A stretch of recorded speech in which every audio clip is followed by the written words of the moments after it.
मनु। भगवान के लाडलों की जाति ही भिन्न होती है। वे कर्म करके फलोपभोग के समय सो जाते हैं, जबकि हम पक्के व्यवहारिक लोग फल के लिए सतत जागृत रहते हैं और कर्म करते समय सो जाते हैं। इसीलिए भगवान अपने लाडलों के पास ही अपना हृदय खोलते हैं। भगवान ने अर्जुन को ही अपना विभूति में विश्व रूप दिखाया था। भगवान का विभूति में स्वरूप सर्वत्र है। कहीं वह व्यक्त रूप में है तो कहीं अव्यक्त रूप में, तो कहीं अति प्रभावी रूप में है। जुगनू तथा सूर्य में उसी की विभूति है, परंतु सूर्य में वह कितना प्रभावशाली है और जुगनू में नहीवत है। एक में सहस्त्र कैंडल पावर प्रकाश और दूसरे में शून्य कैंडल पावर। कितने ही महानुभावों के जीवन में भगवान अपना सर्वस्व उड़ेल देते हैं और उनका जीवन सूर्य के सदृश चमकने लगता है। ऋषियों के अंदर भगवान अपनी शक्ति, सामर्थ्य एवं दिव्यता आदि सभी गुण डाल देते हैं। उनके सामने अपने वैभव का खजाना खोल देते हैं और हमारे जीवन में यह खजाना दिखाई तो देता है, परंतु ताला लगा हुआ है। भारतीय इतिहास में ऐसे अगणित जीवन हैं जिनके सम्मुख भगवान ने अपने वैभव भंडार को खोलकर रखा है, जिनके जीवन को अपनी संपूर्ण शक्ति से भरकर दिव्य और तेजस्वी बनाया है। ऐसी अनंत विभूतियों और महाभागों में से मनु भी एक महान विभूति है। हजारों वर्ष पूर्व भी आज जैसी स्मृति थी। चक्षुष मनवंतर का अंतिम चरण था। आजकल वैवस्वत मनवंतर चल रहा है। चक्षुष मनवंतर के अंतिम दिनों में मानव भोग लंपट तथा कृतघ्न हो चला था। उसकी कृतज्ञता को देखकर निसर्ग भी कुपित हो गया। उसे लगा कि प्रभु ने कितना प्रयत्न करके मानव को गढ़ा है, परंतु उसमें मानवता ही नहीं रही। मानव इतना निर्गुणी हुआ है। जिस निसर्ग ने अविश्रांत श्रम करके मानव को सुख प्रदान किया तथा उसका लालन पालन किया, उसके नियमों का पालन करने के लिए भी मानव तैयार नहीं है। इसीलिए निसर्ग मानव प्रतिशोध लेने के लिए कुपित हुआ है। भगवान भास्कर अपनी संपूर्ण शक्ति से तपने लगे। पृथ्वी प्रज्वलित होने लगी। लोगों में त्राही त्राही और हाहाकार मच गया। वर्षा ऋतु में मेघ आते तो बिना बरसे ही छितरा जाते। लोग एक एक बूंद पानी के लिए तड़पने लगे। प्रकृति ने खुले रूप में मानव के साथ असहयोग कर दिया। मानव जीवन शुष्क हो गया। जब निसर्ग ही असहयोग कर दे, तब पामर मानव कर ही क्या सकता है। सूर्य आग उगलता है, सरिताएं सूख गईं, पानी में नामो निशान नहीं।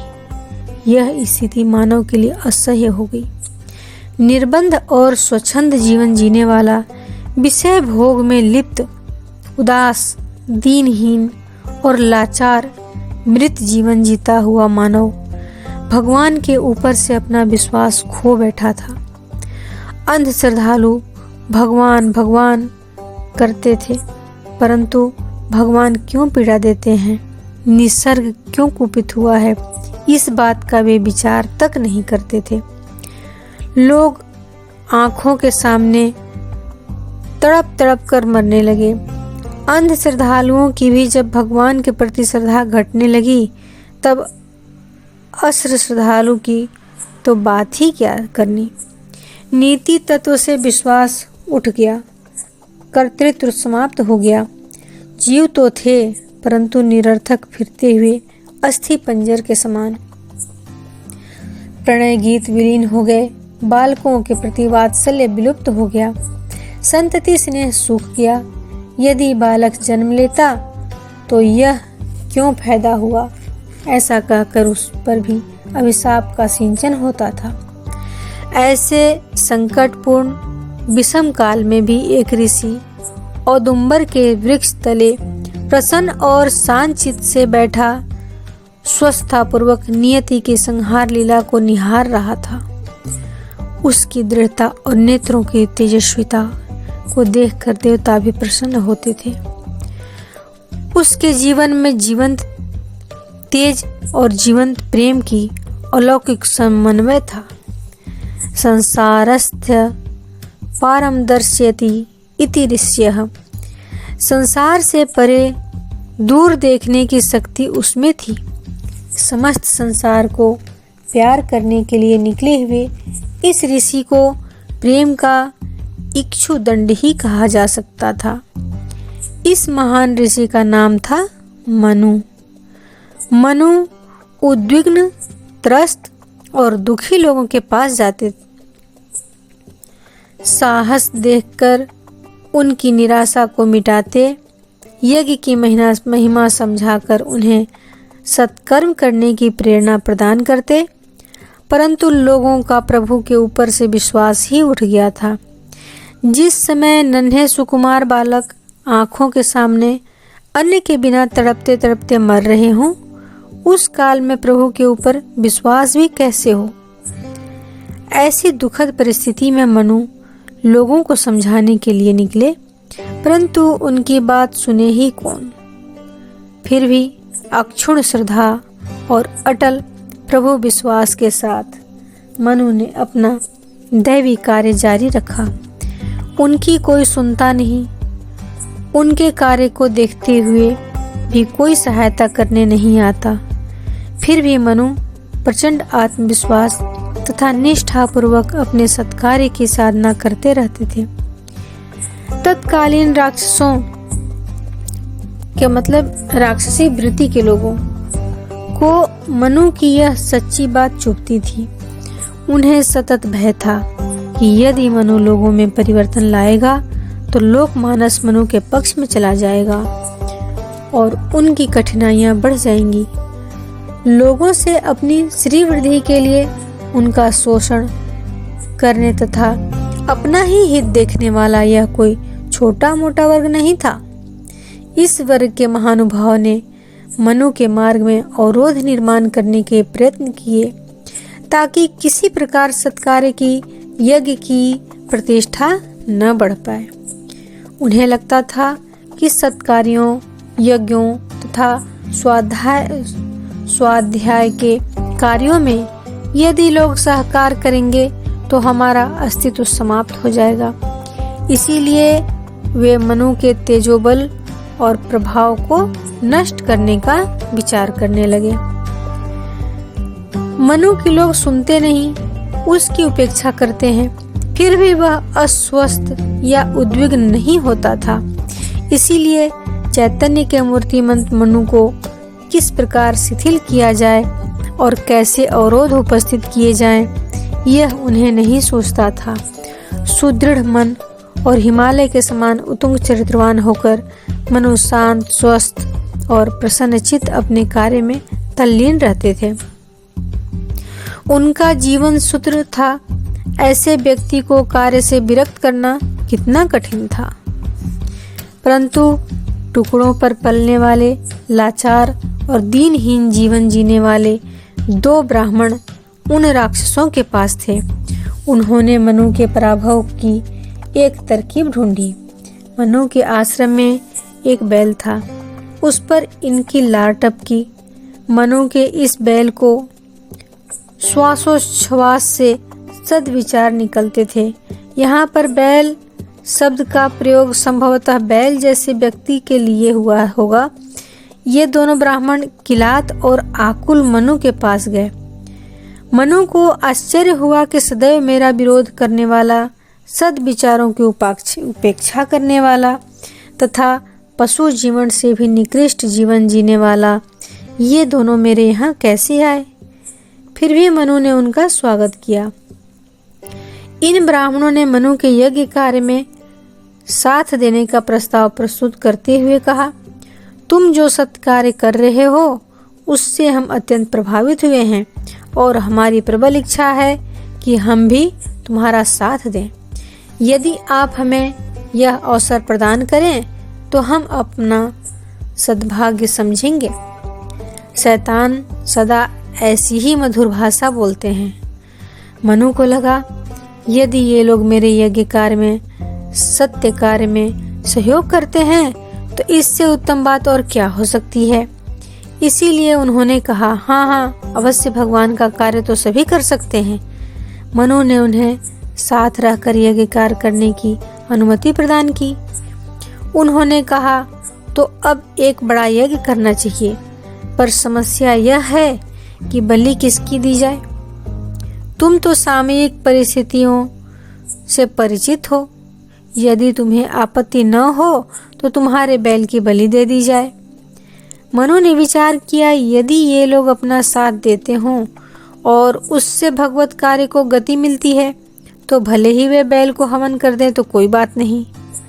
इन धूर्तों ने मनु के सौजन्यता का लाभ उठाया और मनु के एकमात्र साथी सद्विचार के श्वासोच्छ्वास निकालने वाले बैल की बलि दे दी, उसे मार दिया। इसके पश्चात वे मनु के पास आए और कहने लगे, बैल के हवन करने से लोगों में श्रद्धा का निर्माण तो हुआ है, परंतु अभी दूसरा हवन करना आवश्यक है। मनु ने कहा, ठीक है, हम अवश्य करेंगे, परंतु इस बार किसकी बलि देंगे? ब्राह्मणों ने पूछा। मनु ने कहा, जिसकी तुम कहो। ब्राह्मणों ने कहा, तुम्हारी बात सत्य है मनु महाराज। इस समय तो बलि ऐसी ही बलि दें कि लोग देखते ही रह जाएं। वास्तव में हमारी इच्छा तो यह है कि तुम्हारी ही बलि दी जाए। तुम्हारे जैसे सतत और ज्ञानी पुरुष की बलि दी जाए तो भगवान भी प्रसन्न हो जाएंगे, वर्षा होगी और लोगों के संकट टल जाएंगे। परंतु तुम्हारी बलि देने पर इन यज्ञ कर्मों सत्कर्मों को कौन संभालेगा? नहीं नहीं नहीं, ऐसा तो नहीं हो सकेगा। तो फिर दूसरा कोई है तुम्हारे ध्यान में? यदि सद्विचारों की प्रस्थापना होती हो तो लोग सहजीवन का प्रारंभ करते हों तो उनके लिए किसी का भी बलिदान करना पड़े तो आपत्ति नहीं। ऐसे प्रचंड कार्य में तो अनेक बलि चढ़ानी ही पड़ती है। मनु ने ब्राह्मणों की बात का समर्थन किया। मनु की एक ही जीवन कामना थी कि लोग मानव बनकर जिए, सद्विचारों की पुनर्स्थापना हो। परंतु मनु को क्या पता था कि ये ब्राह्मण बदमाश, दुष्ट और कट्टर शत्रु हैं। ब्राह्मणों ने कहा, तो फिर यदि हम मनाली की बलि दें तो कैसा रहेगा? मनाली मनु की प्रिय पत्नी थी। उनकी वाणी में कुछ विचित्र ही आकर्षण और मोह था। वह मनु की जीवन लाठी थी, जीवन ही थी। उसकी सुसंस्कारी मधुर वाणी का लोगों पर आश्चर्यजनक प्रभाव पड़ता था। मनु ब्राह्मणों के इस प्रस्ताव से स्तब्ध हो गए। मनाली मेरी जीवन संगिनी, उसका बलिदान? भगवान, यह कैसी विकट परीक्षा लेते हो? परंतु सत्यकार होता हो तो उसके लिए भी मेरी तैयारी है। और हंसते हुए मुंह से उन्होंने मनाली का बलिदान किया। इस बलिदान से आद्य शक्ति भी चौंक कर यज्ञ पात्रों में छिप गई। बर्तनों से भयानक आवाज आने लगी। इस नाद से राक्षसों की हिम्मत टूट गई। वे पस्त, व्याकुल और हक्के बक्के होकर कांपने लगे। आज भी यज्ञ में आवाज करने की प्रथा प्रचलित है। उसके पीछे यही भाव है। अंतर इतना ही है कि उन पात्रों के अंदर इस शक्ति आकर बैठी थी और हम बर्तनों को हिलाकर आवाज करते हैं। मूल हेतु इतना ही है कि यज्ञ नाद से राक्षस गलित गात्र हो। मंदिर के घंटारों के पीछे भी यही भाव है, परंतु वह तनिक परिष्कृत रूप में है। उस आवाज का सुधरा हुआ स्वरूप ही मंदिर का घंटारों है।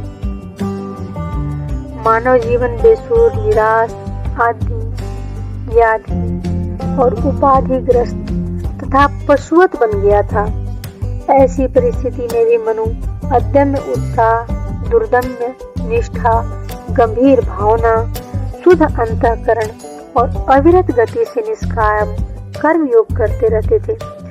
उन्होंने सद्विचार के निमित्त अपने दिव्य बैल, अरे अपनी प्रिय पत्नी, एकमात्र जीवन संगनी का भी हवन कर दिया था।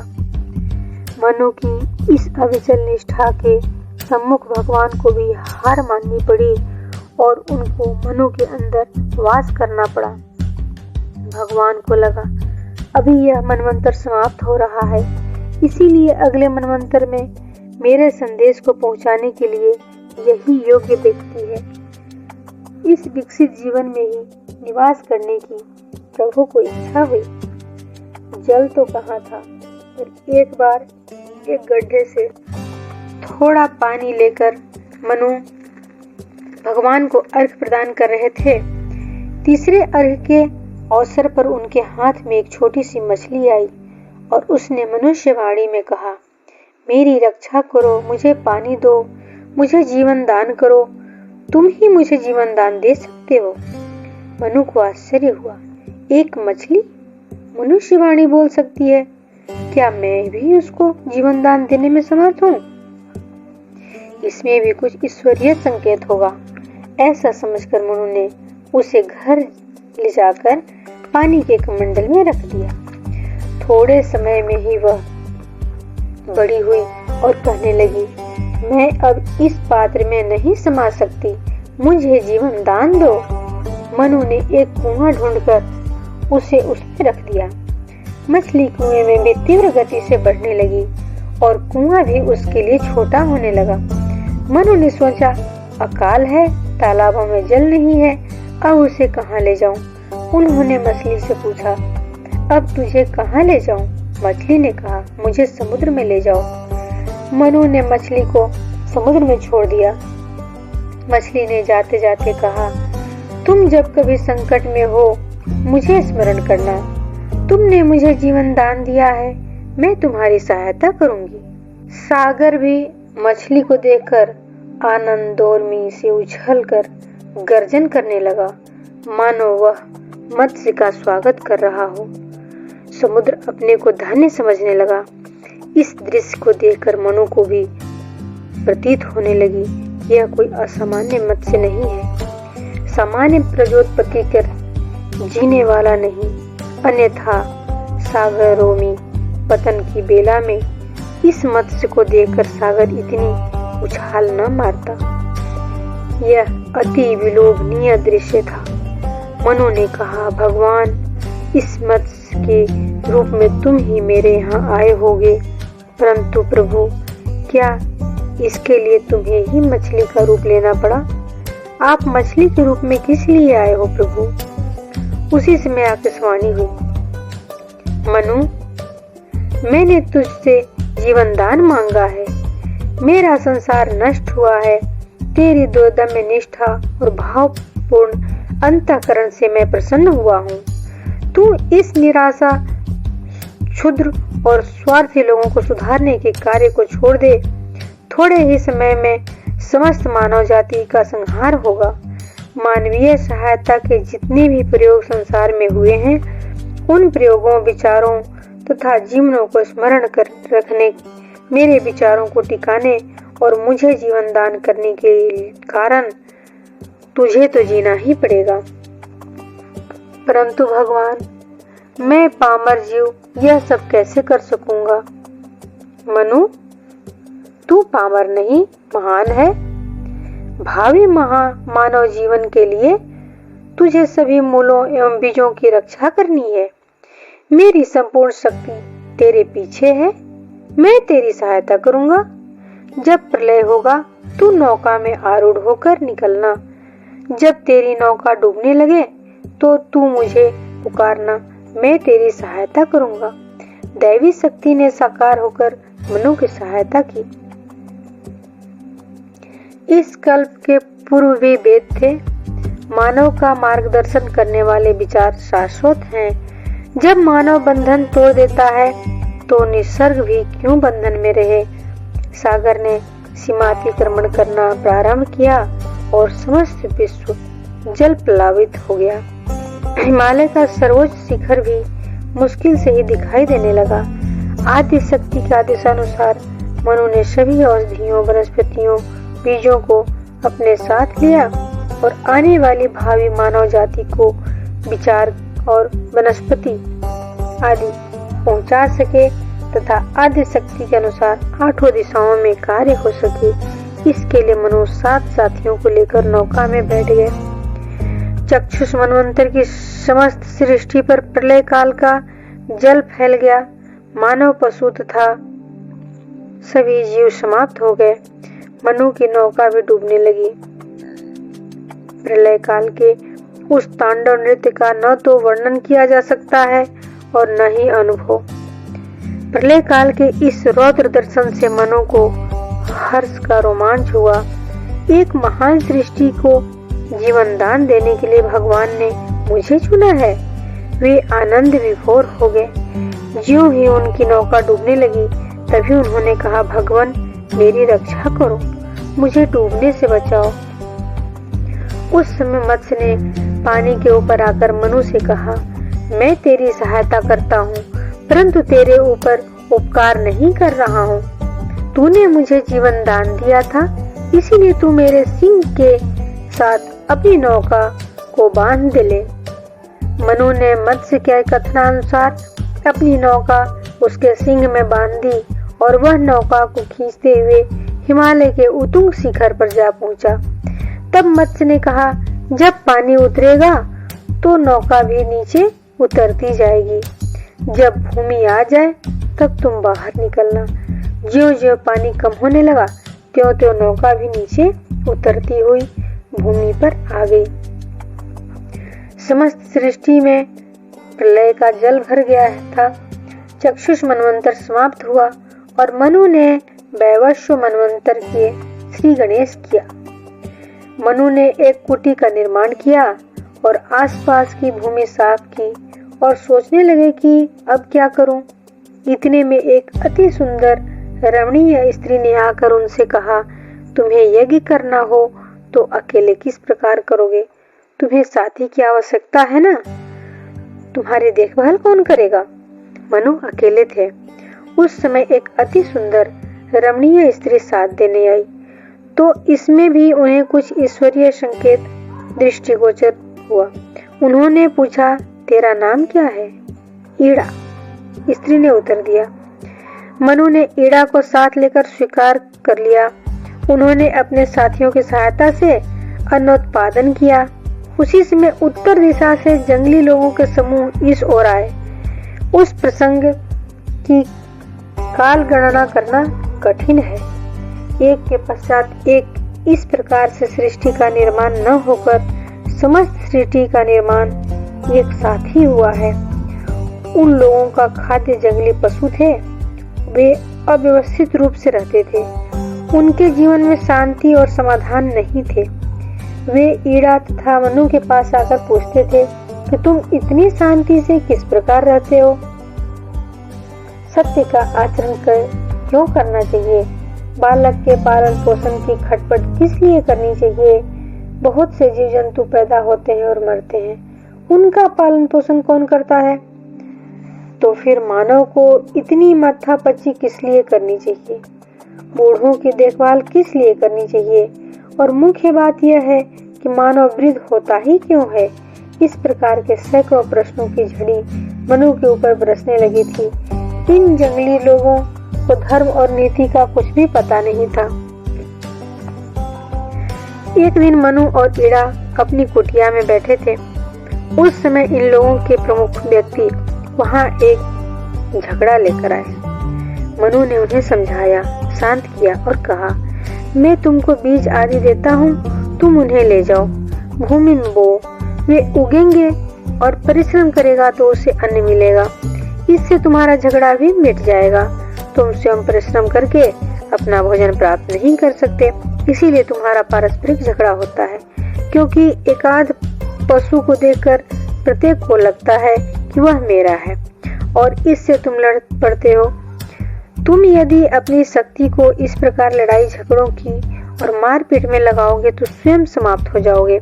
प्रत्येक व्यक्ति श्रम करे, धान्य पैदा करे और अपने श्रम से कमाए हुए पैदा किए हुए अनाज को स्वयं खाए। मनुष्य ने इन लोगों को कृषि विज्ञान सिखाया, जीव की विद्या सिखाई, तथा सुखी, शांत और स्वस्थ जीवन जीने के मंत्र दिया। वास्तव में ये सब बातें, सब विचार मनु ने निर्माण नहीं किए थे, बल्कि यह कल्प सकल्प पूर्व, पहले कल्प में और उससे पूर्व के कल्प में भी वही विचार थे। विचारों की, वेदों की अनश्रूयत परंपरा चली आ रही है, वह अनादि है। मनु ने उन दैवी विचारों को जीवित रखा था। पूर्ण चंद्र की चांदनी में सभी मनु की कुटिया के पास एकत्रित होते थे और मनु उस सुरक्षित विचारों को प्रेम से उन्हें सुनाते थे। भगवत शक्ति से चक्षुष मनवंतर के समस्त तत्व ज्ञान को मनु ने सुरक्षित रखा था। मनु उनसे पूछते, तुम जानते हो कि सूर्य किसने निर्माण किया है? सूर्य का किसने निर्माण किया है? जीवन दान देने वाला यह जल कहाँ से आया है? इस शरीर की रचना करने वाली, उसे टिकाने वाली तथा चलाने वाली महान शक्ति कौन है? मनु इन लोगों से चाक्षुष मनवंतर की बातें भी करते थे। पुराने लोगों ने समाज की सुंदर व्यवस्था की थी। जीवन के विचारों को टिकाने वाले, बुद्धिशाली तथा रक्षण करने वाले वर्ग ने उन्होंने अलग किया और उसे वही कार्य सौंपकर उसका नाम ब्राह्मण रखा। शिकार तथा रक्षा के लिए सबको रात दिन जागना पड़ता था। शत्रुओं से खेती की रक्षा करनी पड़ती थी। इसीलिए एक दूसरा वर्ग भी इन लोगों के निर्माण किया तथा उसका नाम क्षत्रिय रखा गया। जो लोग राक्षस का उत्तरदायित्व संभालते, वे खेती किस प्रकार कर सकते थे? इसीलिए खेती के लिए एक तीसरे वर्ग अर्थात वैश्य का निर्माण किया गया। अब समाज में सभी आवश्यक बातें हो गई थी। बुद्धि, उनकी तेजस्विता तथा ज्ञान के संरक्षण और उपासना के लिए ब्राह्मण, रक्षण करने के लिए क्षत्रिय, अन्न आदि उत्पादन के लिए वैश्य। परंतु इतना ही पर्याप्त नहीं था। शीत और आतप में रक्षा झोपड़ी करती थी। वह वस्त्र, शरीर रक्षण करते थे। इसीलिए रहने के लिए घर, पहनने के लिए वस्त्र, कृषि के लिए यंत्र आदि के निर्माण का कार्य कौन करे? लोगों की बहुत सी भौतिक आवश्यकताओं की पूर्ति कौन करे? इसीलिए उन लोगों ने एक चौथा वर्ग खड़ा किया और वो उसका नाम था शूद्र। इस प्रकार चक्षुष मनवंतर में उत्तम व्यवस्था थी और लोग शांति रस्तु, तुष्टि रस्तु, पुष्टि रस्तु की अनुभूति लेते थे। धर्म वही है जो यह समझाए कि समाज में शांति और तुष्टि कैसे रहे तथा पुष्टि कैसे निर्माण हो। चक्षुष मनवंतर की महान शक्ति मनु ने वैवस्वत मनवंतर को जीवन मार्ग दिखाया तथा जीवन का आदर्श प्रदान किया। परंतु बाद में एक प्रश्न उपस्थित हुआ कि स्त्री वर्ग का क्या होगा? उसे क्या करना है? पति कमाने गया है, थका हुआ घर आएगा, उसे खाना कौन देगा? यह प्रश्न आज भी है। पुरुष और स्त्री दोनों वित्तोपार्जन को चले जाएं तो घर किसका?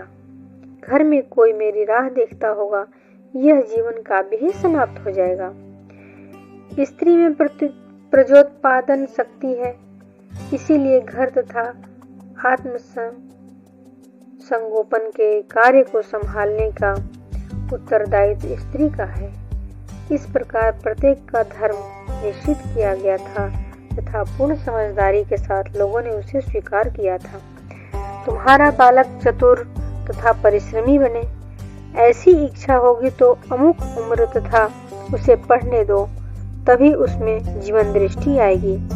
वह संस्कारी बनेगा, उसका जीवन गढ़ना होगा तथा उसे सुसंस्कृत बनाना होगा। जीवन शांत और समाधानी बनाना है ना, तो अमुक आयु में उसे विवाहित होना ही चाहिए। गृहस्थाश्रमी जीवन जीना चाहिए और यदि उस अवस्था में वह मर जाए तो अर्जित संपत्ति को वह तुम्हारे समूह में से ही किसी को दिया जाए।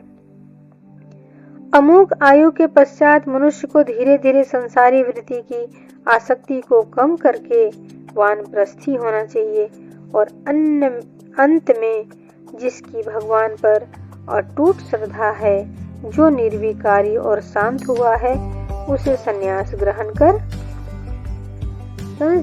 संन्यास आश्रम में रहना चाहिए।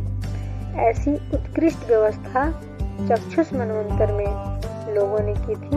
मनु ऐसी बहुत सी बातें इस जंगली लोगों को समझाते थे। जंगली लोगों के उन समूहों ने भी मनु के उपदेशों को प्रेम और आदर पूर्वक मानकर अपने आचरण में उतारा। उस विभूति मनु ने महान कार्य किया। उन्होंने जो कहा उसे लिख कर रखा, वही हमारी मनु स्मृति है। वास्तव में मनुष्य शब्द ही मनु से उत्पन्न हुआ है। जो स्वयं को मनु की संतानें समझे वही मनुष्य है। जगत का आद्य पिता प्रभु और प्रजा को संस्कार देने वाला दूसरा पिता मनु है। वेदों को किसी ने नहीं बनाया, वे इस निर्मित हैं और उनकी अनुश्रुत परंपरा चली गई है। भगवान को जीवन दान देने वाली, भगवान द्वारा किए गए प्रयोगों की रक्षा करके उन्हें संभल कर रहने वाली उस ब्राह्मण, उस महान विभूति का चरण वंदन, चरण स्पर्श करेंगे तथा अपने संस्कार पिता मनु को कृतज्ञता पूर्वक स्मरण करेंगे।